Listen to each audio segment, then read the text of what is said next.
Така, какво направихме до момента? Създадохме една страничка с галерия, с текстове, с картинки, с меню, даже показахме и някои анимации. Набързо да минем през кода.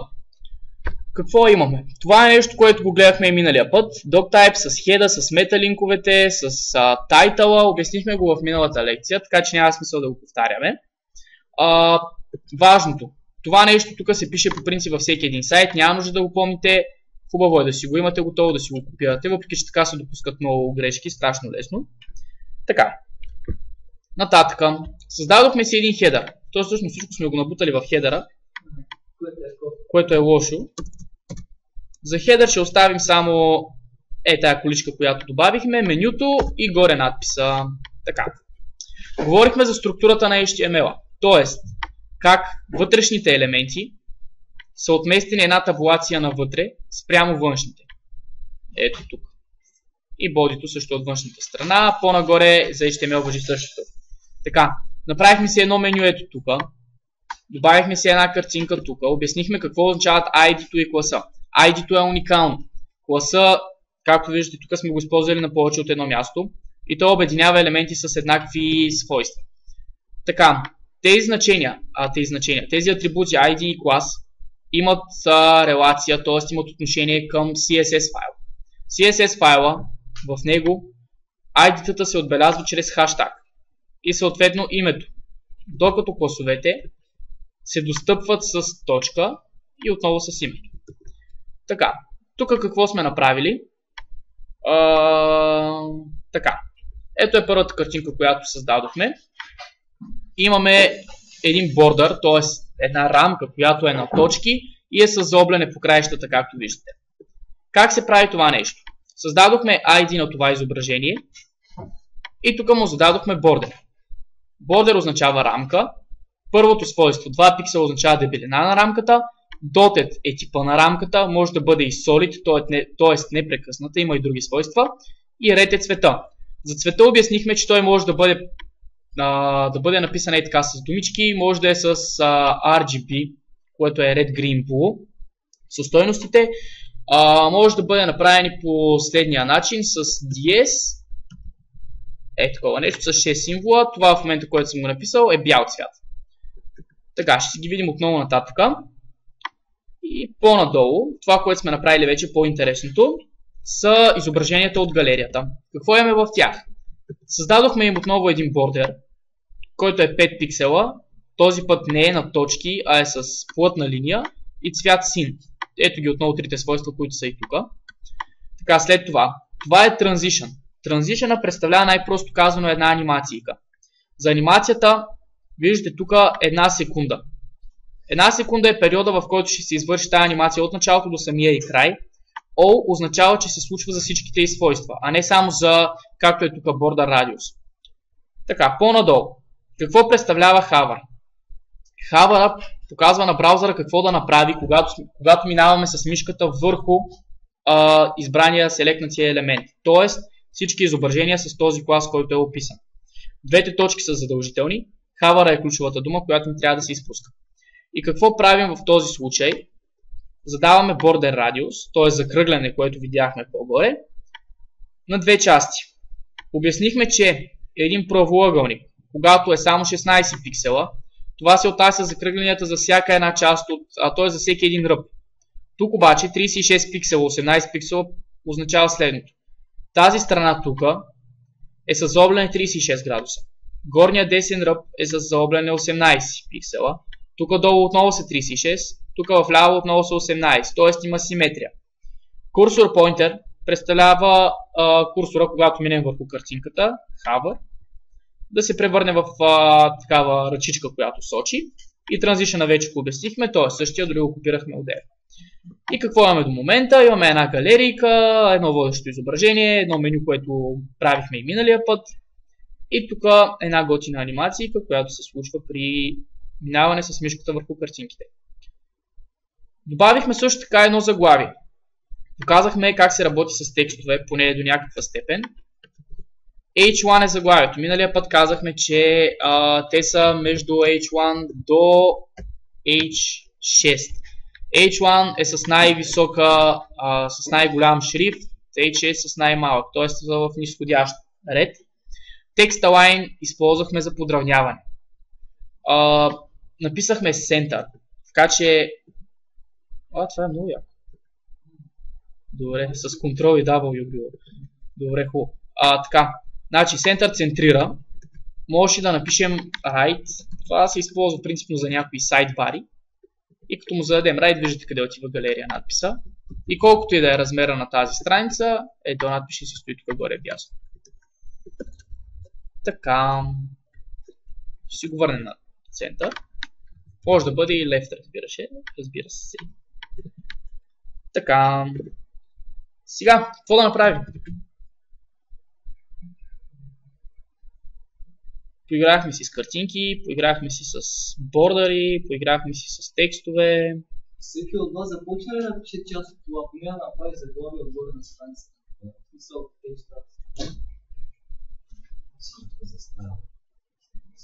Това тук ще го върнем насам, за да е форматиран хубаво кода.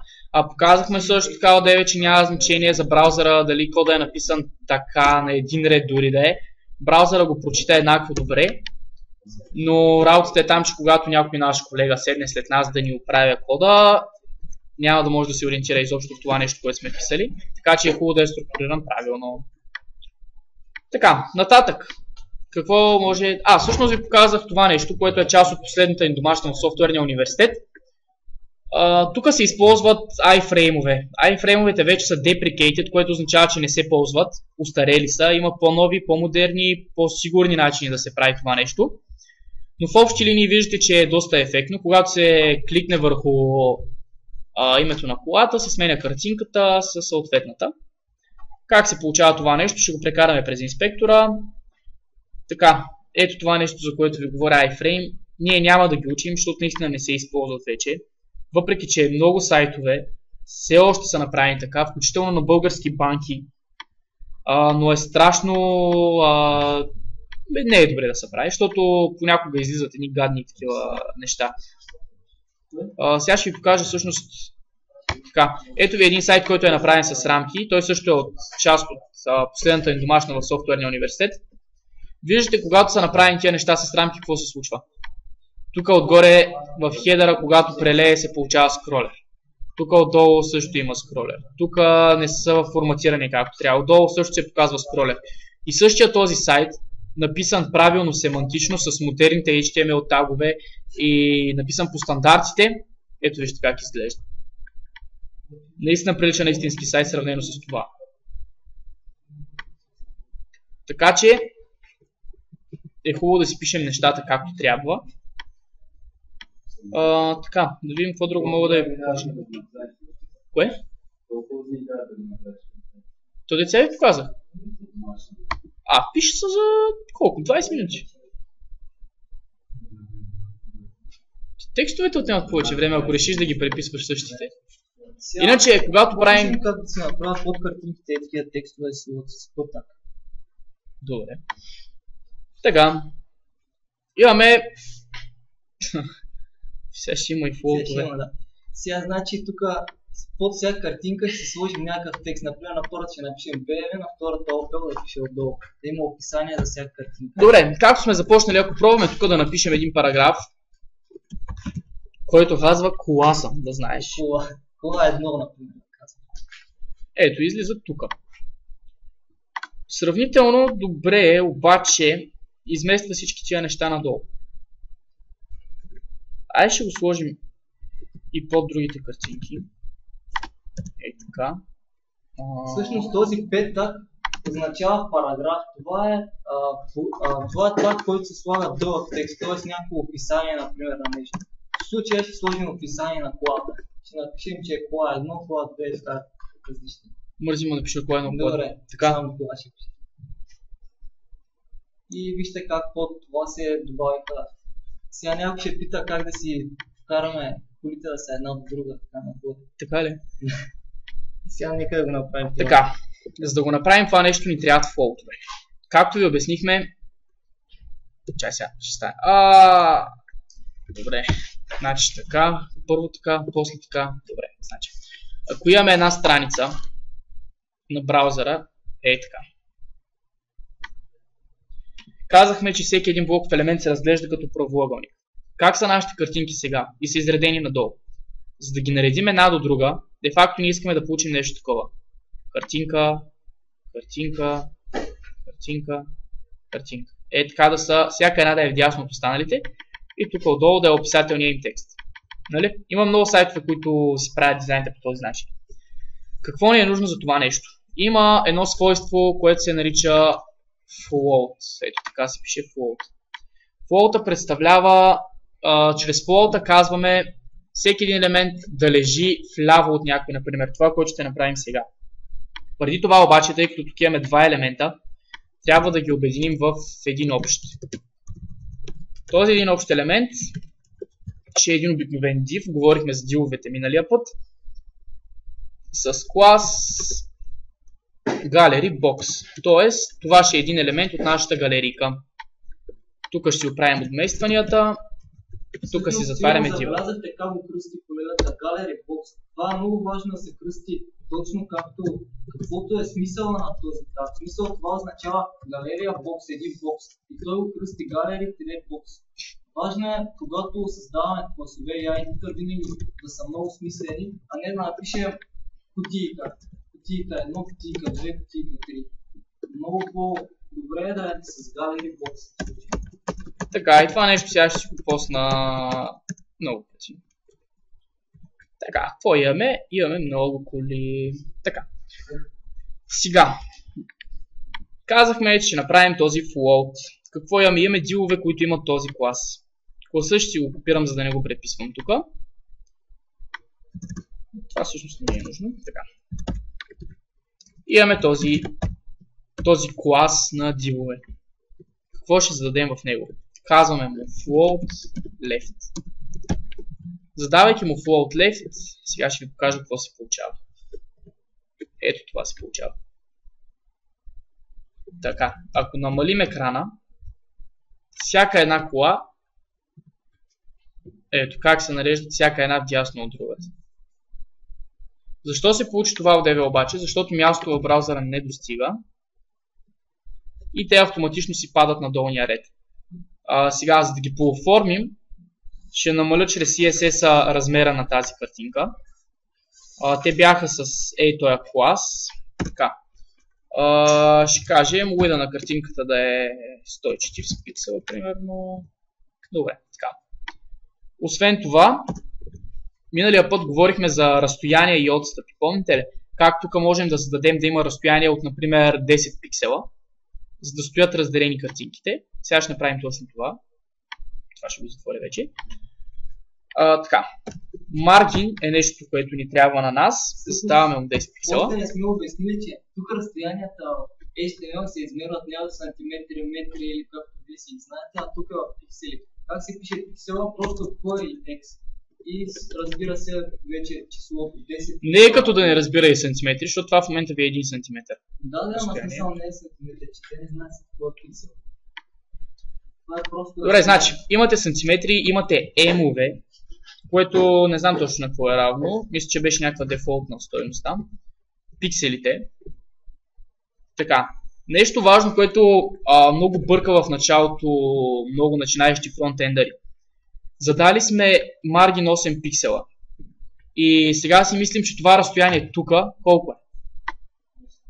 Обаче не е 8. Де факто това разстояние е 16 пиксела. И това се получава защо? Защото имаме от една страна отстъп на тази картинка 8 пиксела, който се пада до тук. До половината. От другата страна имаме 8 пиксела и от тази картинка, което идва тук. И съответно тук по средата остават точно на 8 пиксел, т.е. остава по средата. И разстоянието между двете е 8 плюс 8 пиксела 16. Така. Добре, ще го оставим така за сега. Да видим какво друго можем да направим. Можем този текст кола да си го подравним тук да е в центъра, например. Да изглежда по-красиво. Как ще го направим това нещо? Виждате, че го направихме с петак, нали? Параграф. Но принципно в една страница ще имаме много параграфи, така че не можем да си напишем, да си позволим да напишем глобално за този таг Text Align Center. Така че трябва да го достъпим по друг начин. Начинът за това достъпване е такова. в клас Gallery Box всички пета да ги направим с Text Align Center. Тоест, какво имаме тук? Имаме унаследяване. Това е основното свойство на CSS-а, оттам идва името му, Style Sheet Cascading. Тоест, получава се следното нещо. Имаме Gallery Box. В този Gallery Box имаме параграфи. И искаме на всички параграфи в този Gallery Box да имаме Text Align Center. Ще им сложим и цвят, примерно Dark Blue, не знам дали се пише така. Да, така е. Така, сега за да ви покажа, че това нещо важи само за тези текстове, отдолу ще си сложим един параграф под тези неща.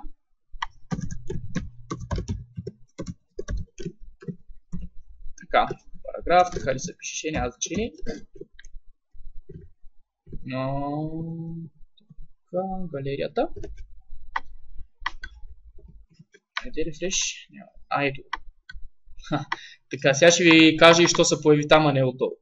Така, виждате как този параграф е с черен цвят. Тоест, това нещо, което ви показах, тъмносиният цвят се зададе само за параграфите в този клас, в който му написахме ние, така че в CSS-а не може да си прави каквото си иска. Каквото му зададем, това е. Обаче, float-а винаги върви с едно друго нещо. Когато floatнем даден елемент, след това ние задължително трябва да изчистим този float. Какво ще рече изчистване? След Gallery Box, така, значи, тези дилове ни бяха Gallery Box, нали?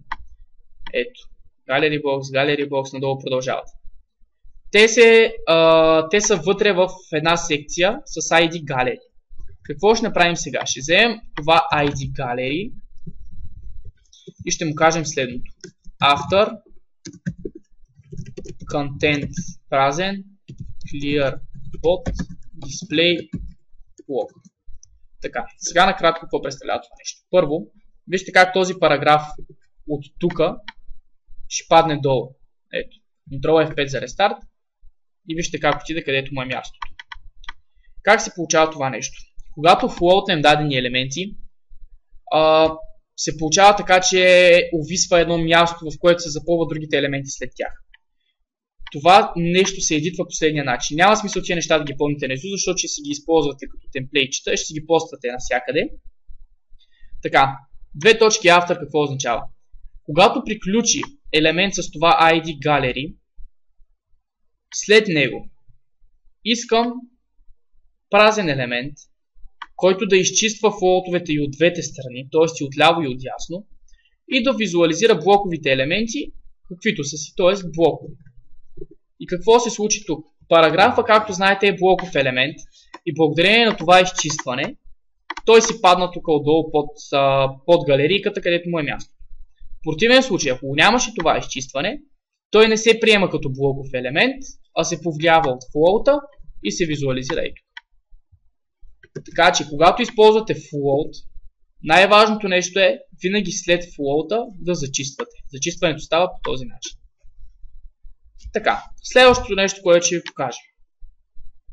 Какво е? Никой не знае. Така, сега ще си го измислим. Така. Кое до тук всъщност се стори най-трудно, за да може да направим още едно такова?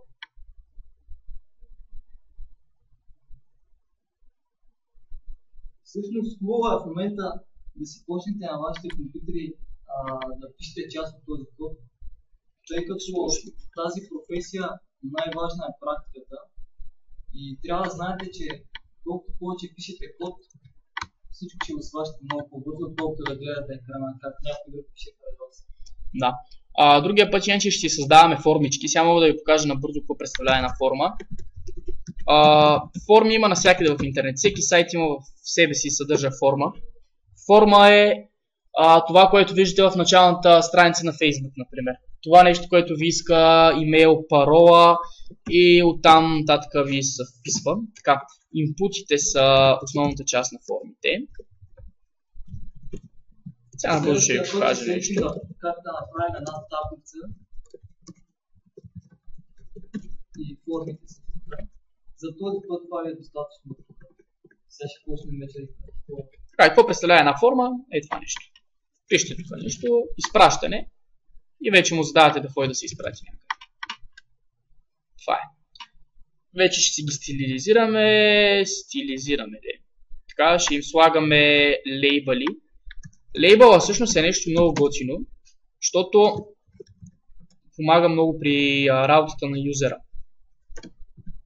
Така, тук нещо примерно ще напишем. Така, на това нещо ще му зададем ID. И вижте сега за какво се използва това. Когато кликнем тук, ето вижте как в момента сме тук, тук няма курсорче, което да мига. Ето. Единият начин, като кликнем тук на лейбъл направо, автоматично курсора се прехвърля тук, си пишем и изпраща.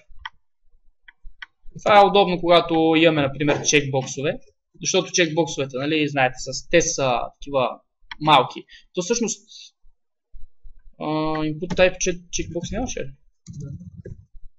Input type чекбокс. Не се съмнявам. Така е чекбокс. И това ID ще го прехвърлим просто на чекбокса.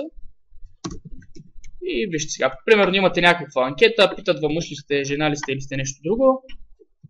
И тук, като цъкнете на лейбъла, и то маркира чекбокса. Смисъл, няма смисъл тук да цъкате, може направо на лейбъл. Тоест за такива неща ще си говорим другия път. Ще стилизираме формички. Всъщност формичките могат са доста красиви такива. Например, тук ги нямам отворени. Сега ще ви покажа някои от формите, които сме правили наскоро. Само да видя къде са.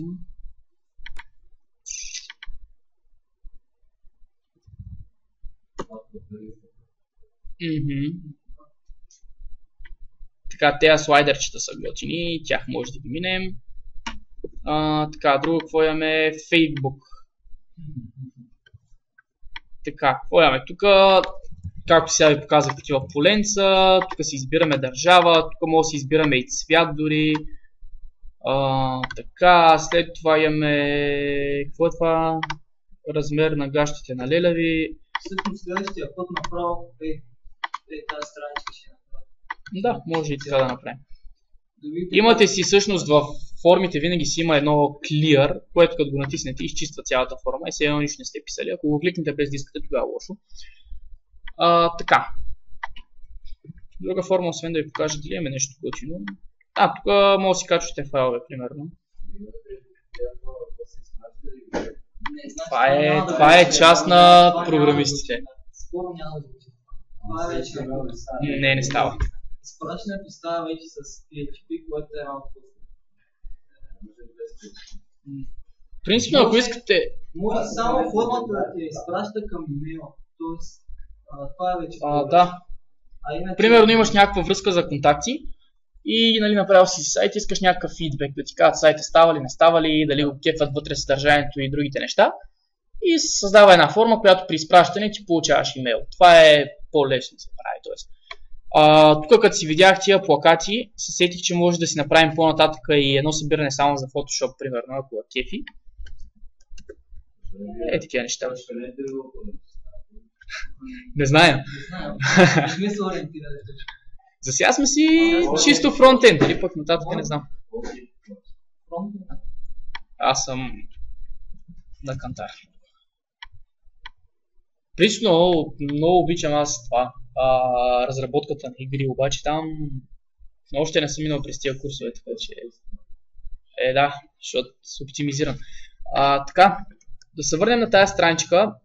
По локалната връзка не се затвори. Това, което го учим, трябва да знаете, че това е фронтенд частта, т.е. тази част, която клиента я вижда, а не което работи всъщност в сайта. Тоест дизайна, който вижда всеки човек, който клика, там вижда си работите. Това учим в момента. Вече работите, които работят, например, регистрация, как се прави код, това вече съвсем различно и това ще се учи на по-късен етап. Той Ники ви казал да е за табличките. Всъщност другия път ще се учим как да направим една таблица. По-късна таблица. Това е таблица, принципно. Стилизирана. Стилизирана някакво друго. Това е таблица, например. Ето вижте, като го маркирате, как се личи вече, че е таблица. В Excel как имате, примерно, да обедините две клетки. Това е направено по този начин. Има две редици и две колони. Горе редичките са обединени в една. Приема текста горе. И тук съответно ляво и дясно. Обаче вече в HTML5, след HTML5, таблици почти не се използват. Много рядко и то ако случая го позволява и ако е нещо подобно, примерно. Няма смисъл да се мъчите да правите дивове. Да. Това е нещо елементарно, което другия път ще го направи всеки един. То също се тази същата мога да я вземем и да я направим. Чакай да си я запомня. В Tables втората. Това са вложени таблици. Има и такива. Това ви го показах. И това са вложени таблици. Тук във вложените таблици всъщност може малко да се помотаете, когато тръгнете да ги правите, особено ако имате такива форматирания. И така. Да видим нещо друго, което мога да ви покажа днеска. Из домашните... това е нещо, което правихме миналия път иначе. Нашата задача беше подобна, само че стилизирахме малко по-различно. Иначе пак си имахте профили, приятели, добавяхте си приятелите и така.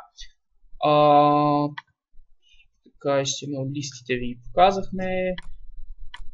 В общи линии. Тъй като практиката е много доста. Така, значи. Това остава като страничка, която сме направили днеска. Ако искате, ще ви я кача някъде и ще ви разпратя линкове във Facebook. Точно ще е най-добре така, само че ще като се прибера, че тук нямам интернет. Значи ще ви кача и този индекс HTML файла. Ще ви кача тая картинка, ще го правя даже пътчетата, да не се мъчите да ги търсите. И тук този CSS ще ви кача. Може да си го пипнете малко, примерно то грозен зелен цвят да го разкарате. И така. Спирам видеото. Сега ще се поупражняваме малко. Ще опитаме да направим неща. Не е задължително да са като тия, които правихме до момента.